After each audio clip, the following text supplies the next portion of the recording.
Look at downtown Oklahoma City from above and you will see something no other major American city has. A diagonal kink in the street grid, a scar where two rival maps were stitched together at slightly different angles.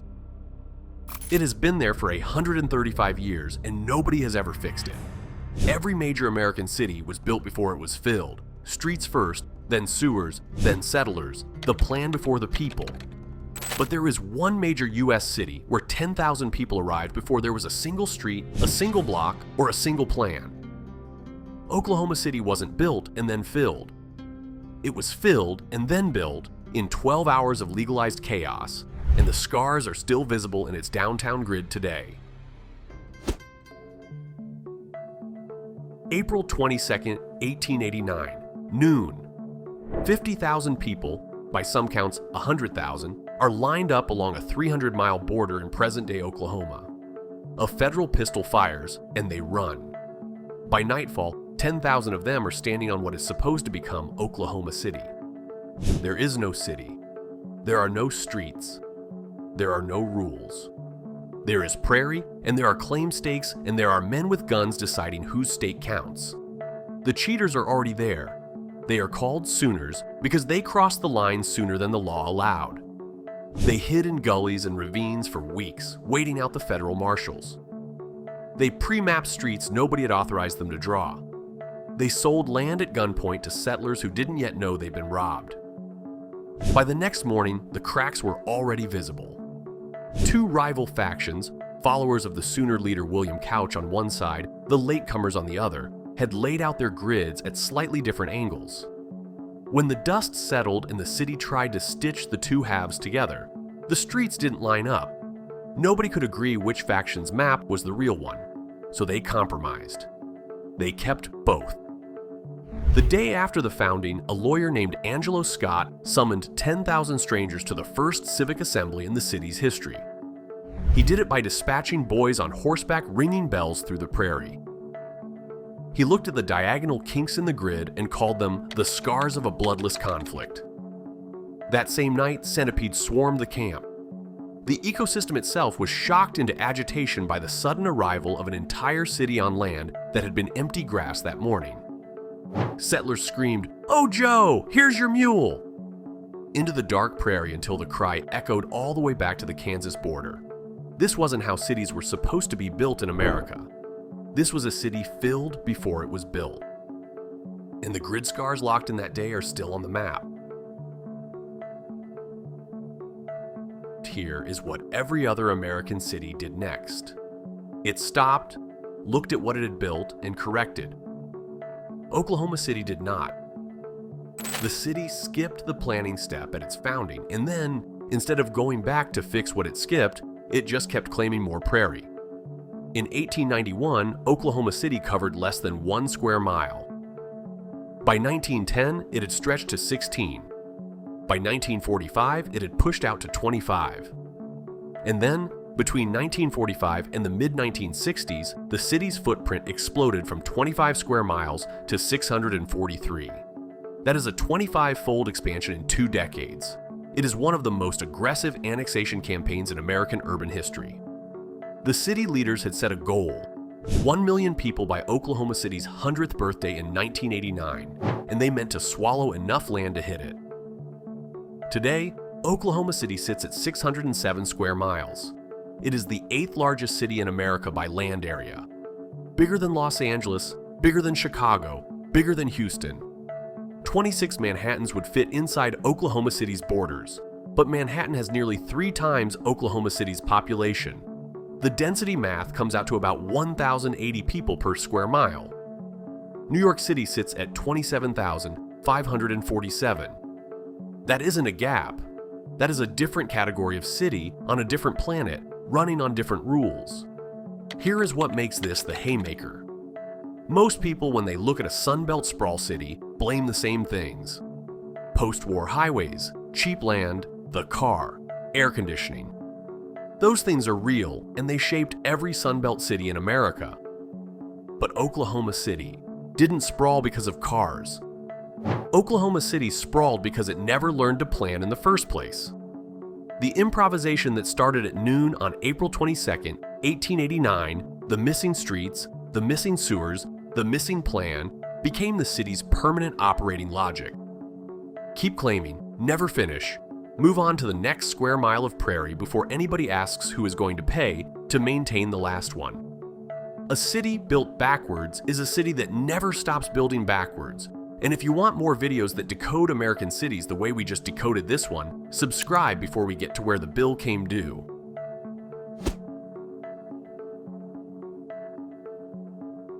By the late 1970s, Oklahoma City had run out of things to improvise with. The oil boom that had paid for the annexation spree was running on borrowed money. At the center of it was a small bank in a strip mall on the north side of town, Penn Square Bank.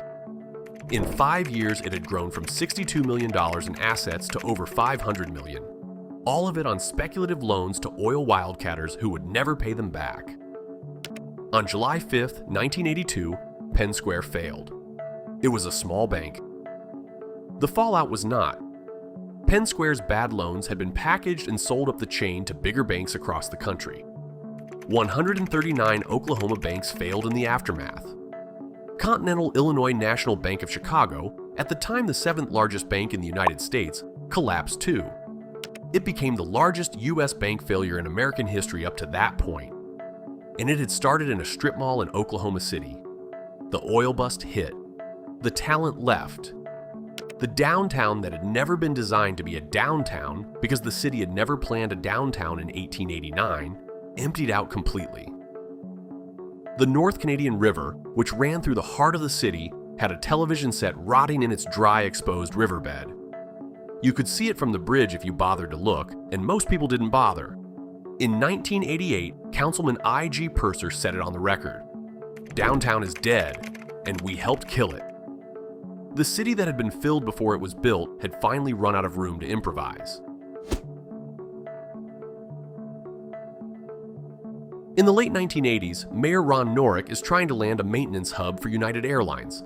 The standard American city playbook is in his hands. Tax incentives, land deals, corporate handouts, beg the outsider to save us. United turns him down. The reason becomes legend. The CEO tells Norick that his executives just couldn't see themselves or their families living in Oklahoma City. That sentence is the inflection. It is the first time someone forces the city to look at itself and admit that a century of improvisation has compounded into something genuinely unlivable. Not unlivable to Oklahomans who had built lives there for 4 generations. Unlivable to outsiders the city was specifically trying to attract. You cannot bribe your way out of being unlivable. So Norick stops trying. On December 14, 1993, Oklahoma City voters go to the polls and approve a 1-cent sales tax on themselves for 5 years. The money is going to fund 9 downtown projects nobody outside the city is asking them to build. A new arena, a new ballpark, a renovated convention center, a canal cut through a warehouse district called Bricktown that nobody had paid attention to in 50 years. A river that was actually a river, not a TV set graveyard. Total commitment, $309 million. Before a single outside investor was courted. Before a single corporation was offered a subsidy. The city decided to pay first. The architect of this approach, Mayor Mick Cornett, later put the logic in one sentence. Before anyone from the outside was going to invest in us, we had to invest in ourselves. This is the move that almost no American city makes. Houston doubles down on sprawl. Phoenix doubles down on sprawl. Detroit waits for someone to rescue it. Cleveland builds a stadium and hopes for the best. Oklahoma City just taxed itself. And the chronology inversion echoes here, perfectly. The city that was filled before it was built in 1889 had now become the city that pays before it asks in 1993. The pattern flipped on itself. Same DNA, opposite direction. The program got a name, MAPA, the Metropolitan Area Projects Plan. It wasn't supposed to work. Sales taxes are regressive. Downtown investments rarely pay back the cities that build them. Oklahoma City had never finished anything it started. The list of reasons to expect failure was long. But this is the same city that had built itself in 12 hours of chaos in 1889. If anybody could improvise their way through a 5-year capital plan, it was Oklahoma City. Only this time, they were improvising forward. It is April 19, 1995. At 9:02 in the morning, a truck bomb detonates outside the Alfred P. Murrah Federal Building in downtown Oklahoma City. 168 people die. Approximately 850 are injured. 300 buildings across a 48-block area are damaged. The popular story is that this bombing triggered Oklahoma City's downtown revival. The historical record disagrees. Maps was approved 16 months before the bombing. The arena was already in design. The canal was already on the books. The Bricktown plan was already being drawn. The revival was already underway when the truck pulled up to the curb that morning. What the bombing did do, and this matters, was fuse a civic identity tough enough to sustain Maps through the long rollout. Through 3 more renewals, through every cost overrun and missed deadline that would have killed the program in a less unified city, the revival was already underway. The grief gave it gravity. Historians and civic leaders still debate where the line between cause and catalyst sits here, and we are not going to settle it in this video. What we can say with confidence is this: the bombing did not start the revival. The revival started in a ballot box in December 1993. The bombing made sure the city finished what it had voted for. Skip ahead to 2007. Mayor Mick Cornett is standing in front of an elephant at the Oklahoma City Zoo. He has just been told that Oklahoma City is one of the most obese cities in America. He has also just been told by his doctor that he himself is clinically obese. So he stands in front of the elephant and announces that Oklahoma City is going on a diet. The whole city. Together. By January 2012, the residents of Oklahoma City had collectively lost 1 million pounds. The weight loss is not the point. The walkability investments tied to Maps are. Sidewalks the city had never built. A trail along the now actually a river, Oklahoma River, renamed for the occasion. A downtown people could move through on foot for the first time since 1889. Bricktown, the warehouse wasteland with a handful of restaurants before Maps, now generates $1.4 billion in annual economic impact, nearly 9,500 jobs, 1.8 million visitors a year, 10 hotels, a minor league ballpark, and a scenic canal where a polluted creek used to be. A 2014 study by Oklahoma City University estimated that the original Maps investment, somewhere around $2 billion in public money across all the renewals, had catalyzed $5 billion in combined public and private investment. And the haymaker. In 2008, the Seattle Supersonics moved to Oklahoma City and became the Thunder. That didn't happen by accident. The arena Maps built, Paycom Center, formerly the Ford Center, was the precondition. No Maps, no arena, no NBA franchise. The smallest market in the league, in the city that had been written off 20 years earlier. The city that was built backwards had finally started building itself forward. Maps hasn't been renewed once. It's been renewed 4 times. The first Maps passed in 1993. The second came in 2001, dedicated to the schools. The third in 2009. The fourth in 2019. The most recent Maps, Maps 4, committed $978 million to 16 more projects. Why does a city have to keep voting to tax itself every decade just to keep its own infrastructure functional? Because 607 square miles of low-density prairie is still 607 square miles of low-density prairie. The chronology inversion isn't fixed by Maps. It can't be. You cannot retroactively build the streets you didn't build in 1889. You cannot retroactively plan the sewers you didn't plan in 1889. All you can do is keep paying down the bill, 1 penny sales tax at a time, forever. The open question, and urban economists really are asking, this is whether voluntary self-correction is sustainable for another century, or whether Oklahoma City is just running on a permanent civic apology.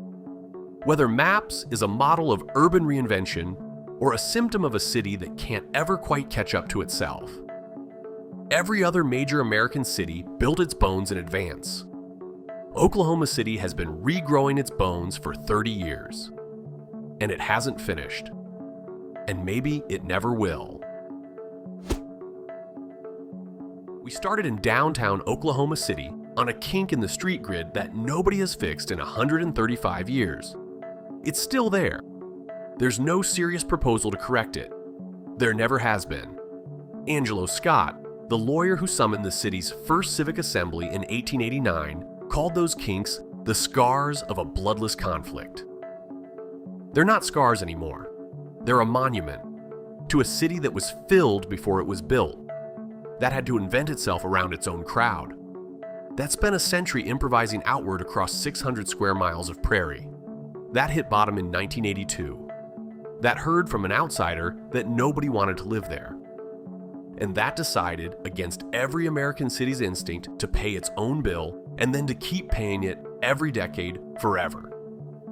Every other major American city has a founding plan etched in its streets. Oklahoma City has a kink, and the kink, it turns out, is the most honest city limits sign in America. If you want more stories like this one, another video is queued up on the end screen. Give it a watch, and subscribe so the next one finds you too.